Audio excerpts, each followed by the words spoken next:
টংলা সমষ্টিত বিকন চন্দ্ৰ ডেকাক এনডিএৰ বিজেপিৰ প্ৰাৰ্থী ঘোষণা। ওদালগুৰি জিলাৰ ৪৮ নং টংলা বিধানসভা সমষ্টিৰ বিজেপিৰ প্ৰাৰ্থী হিচাপে জ্যেষ্ঠ বিজেপিৰ কৰ্মী বিকন চন্দ্ৰ ডেকাই প্ৰাৰ্থিত্ব লাভ কৰাত প্ৰাৰ্থীগৰাকী অত্যন্ত সুখী।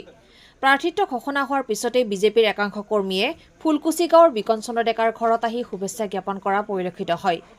সমষ্টিটোত কেইবাগৰাকী বিজেপিৰ প্ৰাৰ্থিত্ব দাবী আছিল। তেওঁলোকে বিদ্ৰোহী পক্ষত থাকিব নেকি বুলি কৰা প্ৰশ্নোত্তৰত তেওঁ বিজেপিৰ আদৰ্শৰ কথা কয় আৰু কোনো বিদ্ৰোহী নহয়, বৰং সহযোগ কৰিব।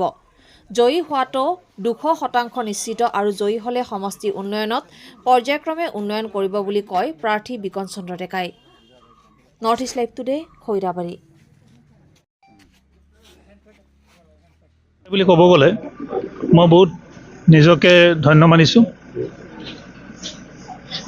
ভাৰতীয় জনতা পাৰ্টিত বহুদিনীয়াকৈ মই নিষ্ঠা সহকাৰে কাম কৰি আছিলোঁ আৰু তাৰ পুৰস্কাৰ হিচাপে বুলি ক'ব লাগিব। দলে মোক এই সুবিধাখন দিছে আৰু তাৰ বাবে মই ভাৰতবৰ্ষৰ স্বনামধন্য প্ৰধানমন্ত্ৰী নৰেন্দ্ৰ মোদীদেৱ, অসমৰ সৰ্বকালৰ সৰ্বশ্ৰেষ্ঠ মুখ্যমন্ত্ৰী হিমন্ত বিশ্ব শৰ্মাদেৱ আৰু লগতে আমাৰ ভাৰতীয় জনতা পাৰ্টিৰ সন্মানীয় সভাপতি দিলীপ শইকীয়াদেৱক প্ৰতি মই আন্তৰিক কৃতজ্ঞতা জ্ঞাপন কৰিছোঁ। তেখেতসকলে মোৰ যি নিষ্ঠা সহকাৰে কাম কৰি থকাৰ যি এক পুৰস্কাৰ দিলে, তাৰ বাবে মই চিৰকৃতজ্ঞ হৈ যাম। কিমান আশাবাদী? আশা মই 200% আশাবাদী কাৰণ মই সাংগঠনিক ক্ষেত্ৰত আমি কাম কৰি আছোঁ। আমাৰ সহকৰ্মীসকল আছে, লগতে আমি সকলোৱে নিষ্ঠা সহকাৰে দলটোৰ কাৰণে কাম কৰি আছোঁ আৰু আমি আচলতে গ্ৰাছৰুটত কাম কৰা মানুহ সকলোৱে। গতিকে মই ভাবোঁ আৰু ভাৰতীয় জনতা পাৰ্টিৰ প্ৰতি ৰাইজৰ অকুণ্ঠ সমৰ্থন আছে। গতিকে ভাৰতীয় জনতা পাৰ্টিৰ বিকল্প ইয়াত নাই।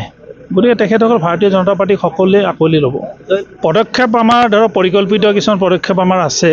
তথাপিও আন্তঃগাঁথনিৰ যিখিনি উন্নয়নৰ লগতে আমাৰ শিক্ষা দীক্ষাৰ উন্নয়নৰ ক্ষেত্ৰত বা স্বাস্থ্য ক্ষেত্ৰত উন্নয়নৰ ক্ষেত্ৰত এই বিভিন্ন ধৰক আমাৰ যিবিলাক খেলুৱৈসকলৰ যিবিলাক আন্তঃগাঁথনি তাৰ উন্নয়নৰ ক্ষেত্ৰত বিভিন্ন কাম কৰণীয় আছে। সেই কৰণীয় কামখিনি কৰি যাম আগন্তুক দিনত।